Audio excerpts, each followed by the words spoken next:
No. 2020 longs. Check mark.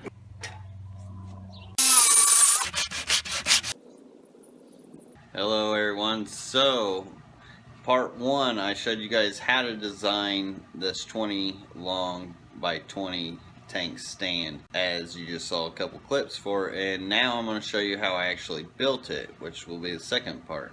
And after that will be the third part where I go through my system. So let's get it started. Hope you guys enjoy or learn something. Alright, got all the pieces in. I can start building this thing. I'll walk you guys through what's needed, but I'm not going to film every single second. I will walk you guys through it as it goes. Alright, so first things first is I'm going to screw these two boards in together, and these are going to be my long rails. No. Now I always like to pin one side down before I go all the way down it too, and then I'll pin this side down and hit it boom, boom, boom. Right, buddy? Right? Alright, all screwed down. Now it's one big solid piece. And they're still lighter than a 4x4, that's for sure. Alright, now I got all my 2x4s sandwiched up into two pieces. Time to start building squares. Ha! Well, I screwed that up. I need to put these side pieces in, but I'm not gonna go all the way through with the screw for that and then hit the side pieces in. So I should put the side pieces on here first. So now I gotta unscrew all these and yeah, make it work. Now luckily this is an easy fix. All I had to do was unscrew those, and then I can just pilot hole my drills on the side here. Which I always like to pilot hole my drills. Pilot drill my holes. Got the first square built. Now to build 4 other ones. I probably should have added one here and here just for extra support, but I don't know. Hopefully it doesn't become a problem. If so, I'll end up adding. As far as materials, I'm using 3-inch exterior deck screws. I got 2.5-inch screws for the faces of them. A couple drills, a square, and a level. You also need a radio. Pump out the jams. Now the square is completely done. I got the faces back on it. So essentially all the weight just really sits on this big board and then on the edges. And if you look at some stands built from like the store and whatnot, the thin strips of pine and stuff they hold some of these tanks on, it's crazy. Not that I recommend using thin strips. I try to over engineer. This is kind of in between over and under engineering. Alright, so got a square built here. Put the other side on, and then also got these all divided up. So it's kind of over engineered with this many, but with that many tanks on it, I really better safe to be than to be sorry. So let's speed this up. Poof. All the squares are done. Now time to put the legs on one of these. Now as far as these legs, I'll drill 4 holes at the top, 4 holes at the bottom, and essentially I'll just fasten them boom, boom, boom. So I got 6 of them, 3 for each side. I'm sorry for the camera views in here. Like the lighting in this room is horrible. Like my camera can't even focus on it, it's so bad. Now I got all the legs on. Simply just screwed in.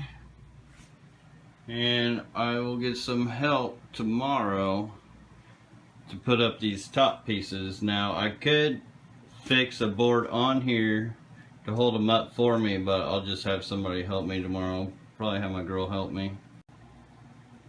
Also, another thing that's important to mention is now that I'm gonna have all these tanks in here, I've got this window where the sun comes in the morning. I'm gonna put some insulation on that. Probably paint it white so it just blends in and it just shuts out the window really. And also going to need a dehumidifier because the humidity in this room is already kind of high with just these 3 tanks and being enclosed like it is. Because we're down in the basement and I've got humidity coming in from there. So I got a dehumidifier right there, but it's not going to be enough to really take care of everything. Alright, so I measured about 20 inches up, went ahead and pre-drilled everything, marked it with a piece of white chalk, got the top one up. Now it doesn't have to be too level here because I could actually manipulate the level with the top, so that doesn't have to be perfect, but I like to get as close as possible. So I mean, the frame's coming in. Now I just got to do the metal shelves and should be good. Finally got it all framed up. Tops are cut. I just got to put them on there and level them out, which I'll show you guys that here in a bit. But today's actually decent out, so now I'm gonna paint some tanks. Why I had the opportunity before the winter storm comes in. I'm supposed to get like 12 degrees or something this weekend, so I'm ready for winter to end. But yeah, I'm gonna have to try to get 20 of these done today. So first things first, we gotta unwrap all these lovely tank. And I hate it when they stick these inside of the tank. I wish they would tape them on the outside, because a lot of times they'll leave glue residue, which can be a pain to get off. They do give you some free samples of food and whatnot. Not that I use them, but yeah, just gotta get all these stickers off. I got a razor blade I use too. I use that hydrogen peroxide to get a little paper towel wet, and then I use this to scrape off any excess glue. That way I don't have to worry about any contaminations. Now if it hurts them or not, I don't know, but I'd rather not risk it. Better safe than sorry, that's my motto. Alright, now just to do 19 more.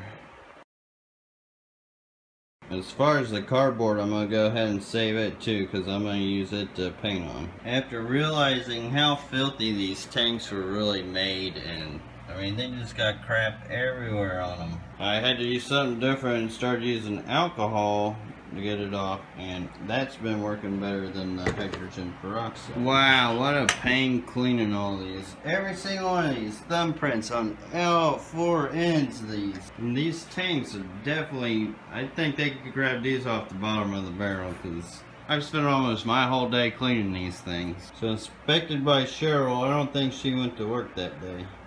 Alright, keep things nice. All I gotta say is after cleaning all these, I think they had their whole rookie team making these, so I'm hoping these even hold water after cleaning them, because it was ridiculous. Time to rinse all these off.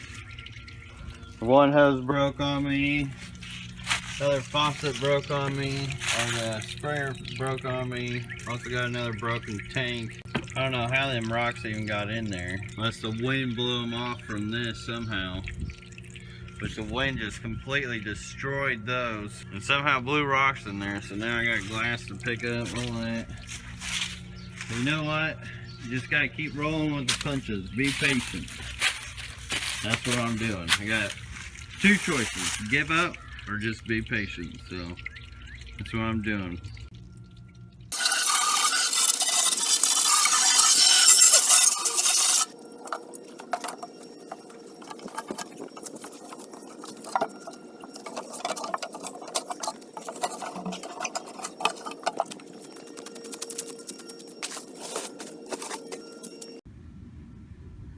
Now I was in a super rush for getting these done and trying to beat the sun. I barely made it. These are probably still wet. I've got them all painted. I got 3 coats on them, so hopefully that's good enough. Get them inside before the humidity gets to them. So definitely screwed up on this. And definitely told you guys I'm not perfect. But yeah, look, I was cutting these into 2 separate tops. And I had this marked on the plans right here for 6.25, but I cut the longboards here 6.55 and the top says 6.25, so these are 3 inches longer than they should be. Now, the other way around it is I could cut little strips, paint them, put it in there. That's probably the hardest way. I could take this down and cut, well, actually cutting these downs would be the hardest way, 3 inches. But I'm gonna go ahead and line these up and pray and hope that it kind of sits in the middle of a tank there, that I can get away with it. Now I know the lighting in here is just absolutely horrible. Here's some blue dreams, fire reds. But anyways, back to this. I did get lucky and the middle sits so the ends and corners aren't going to be on it. Now if I wasn't putting substrate in here, I'd want to paint that black or something, or maybe cut a slither. But this is a good reminder that you should never be afraid to fail, because that's when you just move into troubleshooting and then try to fix the problem. And I mean, it's still gonna work. It'll be just fine. It won't cause any issues. But yeah, it is what it is. Problem solved. Got lucky. So they'll have 5 20 longs on each row. 5 there, 5 there, 5 there, 5 there. Total of 20 tanks. So now I just gotta put all these tops on, level them out, which I'll show you guys that kind of, well, I'll just tell you real quick what I do. Is I'll put the tops on this, and say if it's not level, I'll put a shim underneath it and then shim it to where it's level and just kind of run down. Usually it's not too far off, but that's an easy fix to level it exactly how you want it. But yeah, that's the next step, and gotta get it done. Time's running out. Now these are the types of shims I use. They're composite shims and they're really sturdy, and you can break them off to what size you need. Now since this isn't one long piece, it's going to be harder to actually shim. What I'll do is I'll put, like, say this bigger one down here and then gradually go with the angle. I mean, it's not off that much, just barely. It's still almost between the bubbles, but I would like to get it better. And that's pretty much the process of that, is just measuring these out and getting everything level. And of course I use a smaller screw for these to see it here, but it doesn't, it just goes a little bit into the 2x4. Alright, so here's an example of how the shimming process worked out. What's happening is it's leveling down a little bit this way on this one and a little bit on that one. Not to the point where I had to put 2 on it. This one I did, where this one's smaller, and I kind of went with the gradualness of it. And I've got one there. And I also need to slide a little one in there. Same with on the side here. I've got it in the middle. I had to do it on that end and then on the middle. That way there's still support down it, where the tanks will have pressures, points of pressure, which is usually in the 4 corners. So here I'm just going to want to take one of these, kind of slide it to where it's gets stuck, and then break it off. And then that'll add the support needed in the middle for these tanks. And that's how you shim them up. Set. Now it's time to black out this window, which I got a blackout curtain. I'm going to just screw it into the studs over there. That'll be how I hang it up. And then I just got to get all this stuff out. So I'm going to end up putting a rack of 40s over there in that corner. And then this will go up against it. The window cover is on and blacked out. Now the tank stand is in place. I was going to put a rack of 40s on that back wall. I think I'm going to just push this over now and not try to cram it in here too much, because I do still have guests come over every now and then and sleep in here. But I have these cam screws. I'm doing electrics now. I use these pointed cam screws. Well, this one's not even pointed. That's the wrong one. That one's pointed. So what I've done is stuck it in the back of these hook part for the power strip here. And I've got one on a timer, which that'll be my lights, and then this one will be my pump. Essentially, since it's already locked in. No. Alright, for those who stayed to the end, thank you for watching. Hope you guys enjoyed. Hope you guys learned something. As always, if you got more questions about it, you can ask me in the comments section. I prefer that over email because it's easier for me to answer the comments. I get a ton of emails for business and other stuff like that. So if you got questions, feel free to ask me. I will answer them. But until part 3, stay tuned. It's to be continued. Peace.